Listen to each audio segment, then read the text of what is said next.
Kira-kira kalau langsung ki dikasih itu, misalnya saya Allah langsung nak kasih, nah ini dah saat besok langsung mana kasih.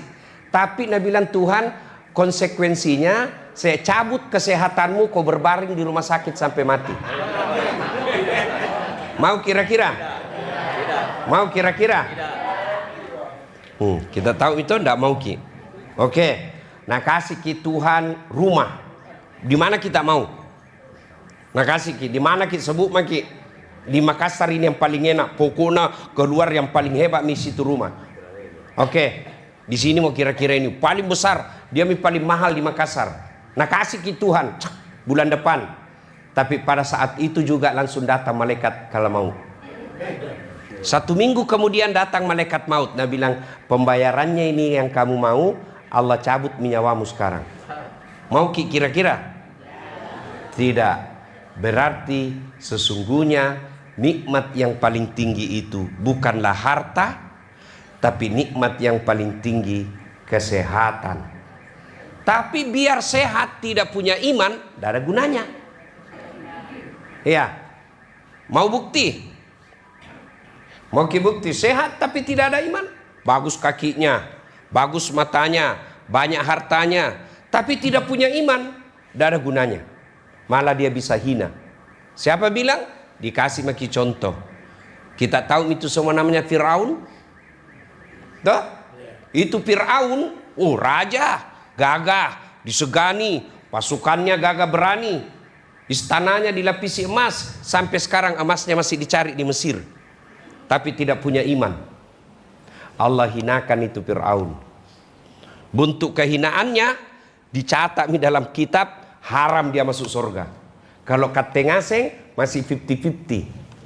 Ada harapan masuk surga, ada tong harapan peluang masuk neraka. Iya, kalau Fir'aun tena mau harapan masuk surga, mutlak dia harus masuk neraka. Dan kehinaannya Fir'aun sampai sekarang tidak ada suka itu namanya Fir'aun. Terkenal, populer, kaya, tapi tidak ada sukai. Mau ke ibu dikasih nama anak tak Fir'aun? Itu padahal orang hebat itu Firaun. Disebut saja masih sifat Firaun toye. Jaluk gitu. Apalagi kalau nama kami Firaun.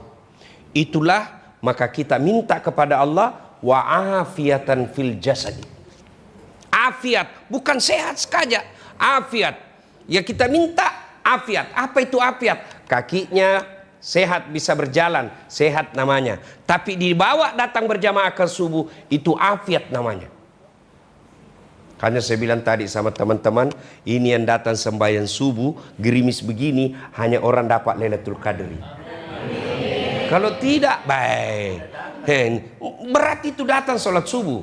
Makanya itu di grup saya tadi malam, waktu di share mau datang sholat subuh, dia bilang salah satu anggota kita itu, dia bilang, pergi salat subuh jam-jam begini hanya orang dapat hidayah besar. Iya.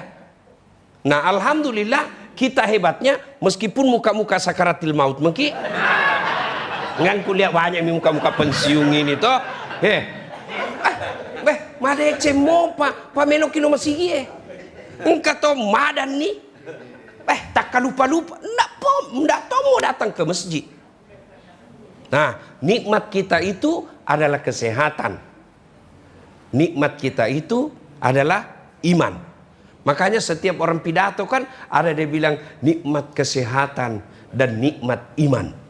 Ini iman tidak bisa dibeli. Iman pemberian dari Allah, tapi harus dicari. Mana buktinya? Coba kita lihat. Kalau otomatis itu iman, bapaknya beriman, langsung anaknya beriman, mestinya anaknya Nabi Nuh tidak kafir.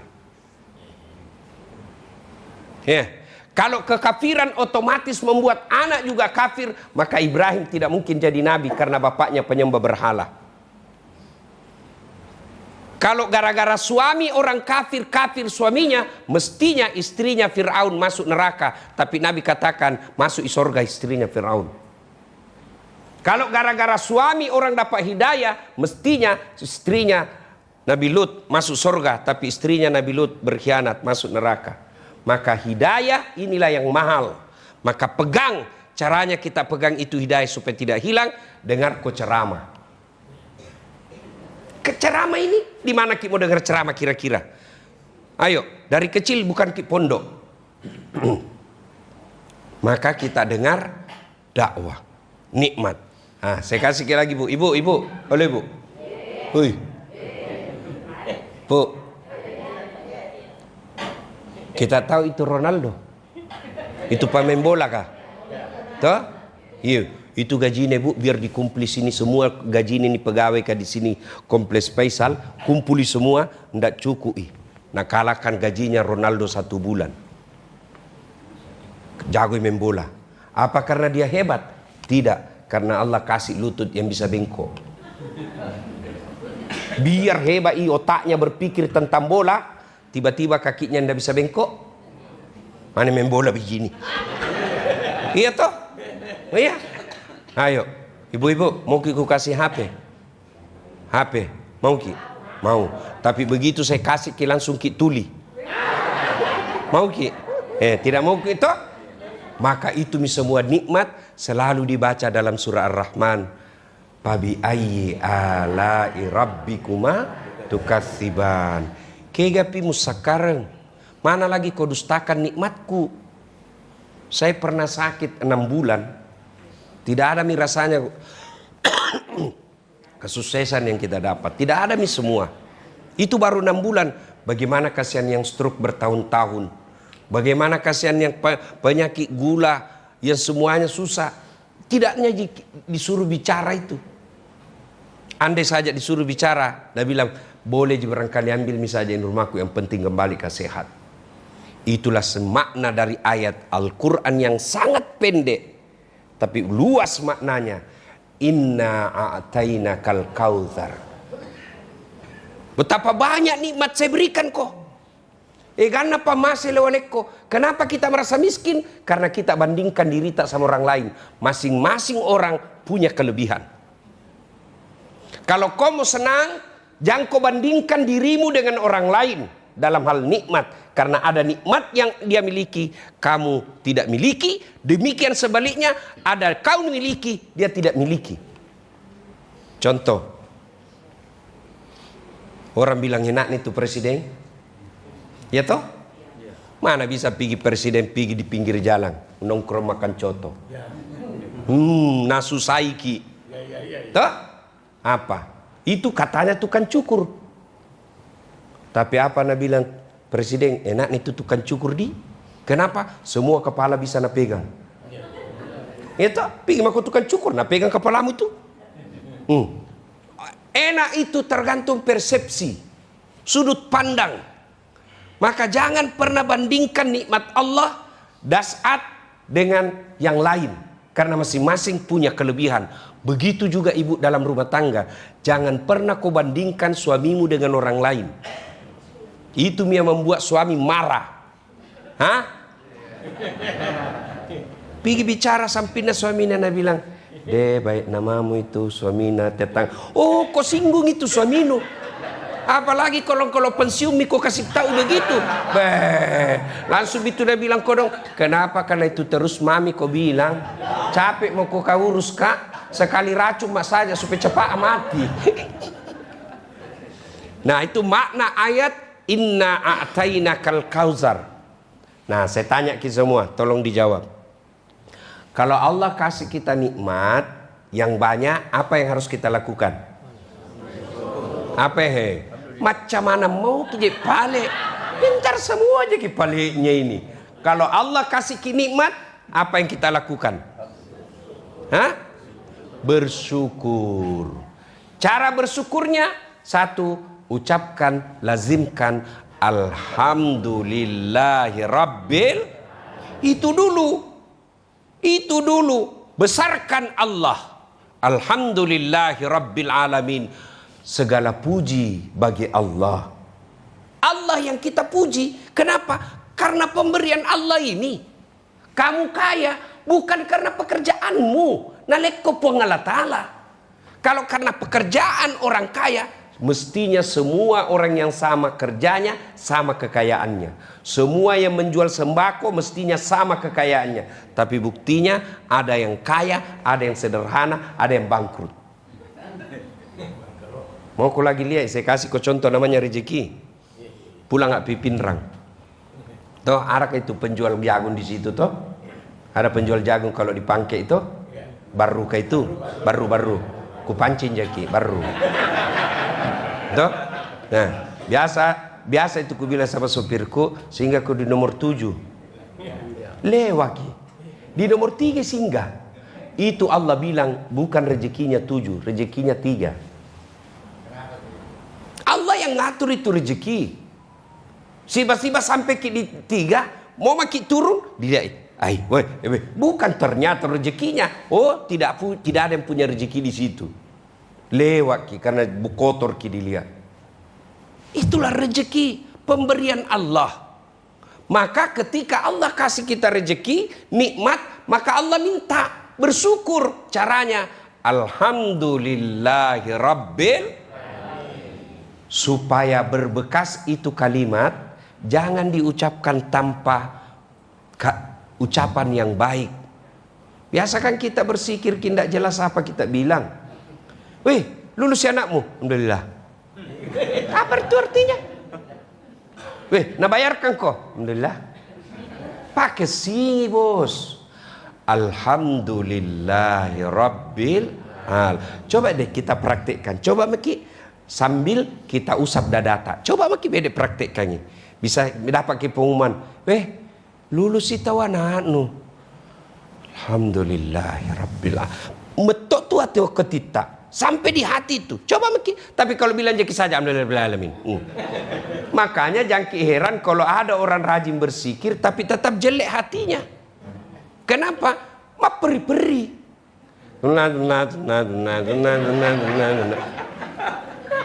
Apa artinya itu? Kayak orang makan pisang goreng panas. Kita ketawa bu karena bayangkan diri tato. Pada ceng. Coba mulai hari ini kita sikir tidak perlu banyak tapi bermakna dalam hati. Daripada kejar target 33 tapi tidak sempurna. Nah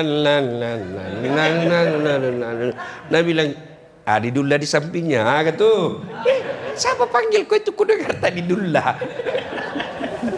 Ya, maka pertama kalau bersyukur adalah mengucapkan alhamdulillahi rabbil. Coba kita lanjutkan ayatnya. Inna a'tainakal kautsar fasalli li rabbika wanhar. Maka syarat berikutnya kalau kau bersyukur, masam pajak kau, sholat kau. Kenapa sholat Ustaz? Karena sholat inilah ibadah yang paling gampang kau lakukan dan di situ ada nikmat Allah yang besar. Kalau kau bersyukur, sholat kau. Kau sehat, sholat. Dapat kau rezeki, sholat. Terhindar kau dari bencana, sholat. Kalau kau tidak sholat, biar kau mengaku Islam, Quran mengatakan kau kafir dengan agamamu. Kenapa bisa orang disebut orang tidak sholat kafir? Karena sholat ini paling gampang. Paling gampang kau lakukan ini sholat. Haji, biar ada uangmu. Ada waktumu. Sehat, tidak keluar visamu, tidak ada. Haji furoda. Furoda itu artinya undangan. Haji itu memang bukan undangan tapi panggilan. Nah bilang di grup. Itu haji bukan undangan, panggilan. Itu haji kemampuan bagi yang mampu, bukan yang maksa. Yang maksa itu pergi di Jeddah. Nah belum ada visanu. Ngotot namanya itu. Tidak ada jemput kau pungal ta'ala. Daripada kau setengah mati cari panggilan haji, mending kau datang panggilan azan. Berlomba-lomba kau setengah mati, pergi panggilan haji, ngotot sampai meninggal karena dehidrasi di tengah padang pasir, nyasar, mati. Lebih kau jawab panggilan azan. Mudah-mudahan kau rutin panggilan azan, Allah tingkatkan panggilan haji bagimu.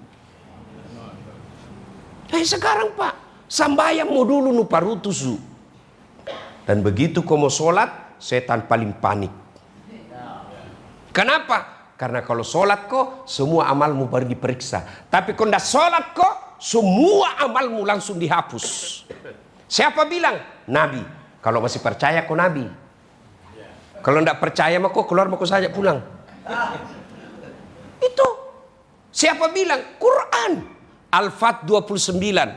Muhammad Rasulullah walladzina ma'ahu as-sidda'u wal kuffar ruhama'u bainahum. 3. Tarahum ruk'an sujjada. Kalau dia mengaku Muhammad, mengaku dirinya muslim, dia mesti sujud solat 5 waktu. Kalau dia bukan solat, kata Nabi, palaisa minni, bukan umatku itu orang. Nah ini nih solat. Susah sekali tuh kalau orang abaikan solat, Pak. Apa alasannya ibu-ibu tidak solat? Bedakan haji. Mau ki haji, tidak ada visa, tidak bisa. Mau ki puasa, tapi sakit ki, tidak bisa. Mau ki zakat, tidak ada uang, tidak bisa. Tapi solat, apa alasanmu tidak mau solat? Maka Allah murka ketika kalian tidak sholat. Karena apa? Seolah-olah bilang, ku kasih gampang ini, tidak ku kasih susah kok. Masa kau masih tidak mau? Dan orang yang tidak sholat, itulah puncak kesombongan kepada Allah. Kenapa bisa? Ku kasih contoh, supaya lebih gampang kita paham. Bercanda sama saya, sorongi pantatku. Masih ketawa kak itu? Sorong perutku masih senyum kak. Sorong beri kepalaku. Biar bersahabat ki langsung emosi. Kurang ajaran. Kenapa? Alena beliau. Ini kehormatan, ini kepala. Harga diri. Apa yang paling hina dalam tubuh kita? Kaki. Kau kasih uang. Pak Aru.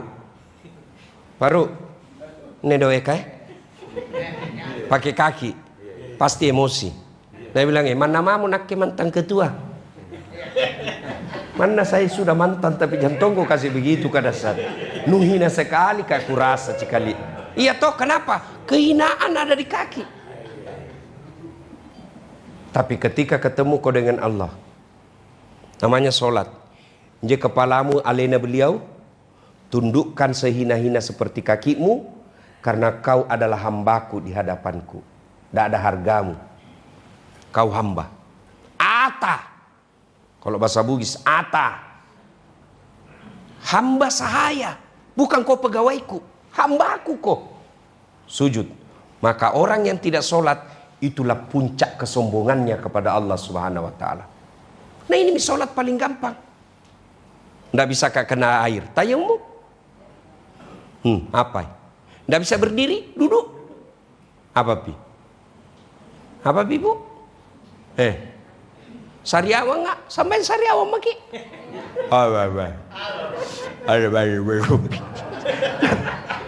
Karena tahu gitu bila sakit ki. Apa pi? Lihat maki itu orang namanya orang yang tidak dapat hidayah. Ada orang pak bisa lari 30 kilo satu kali lari. Bisa dia lari pak 30 kilo satu kali lari satu hari. Di komplek tidak pernah datang di masjid sholat jamaah.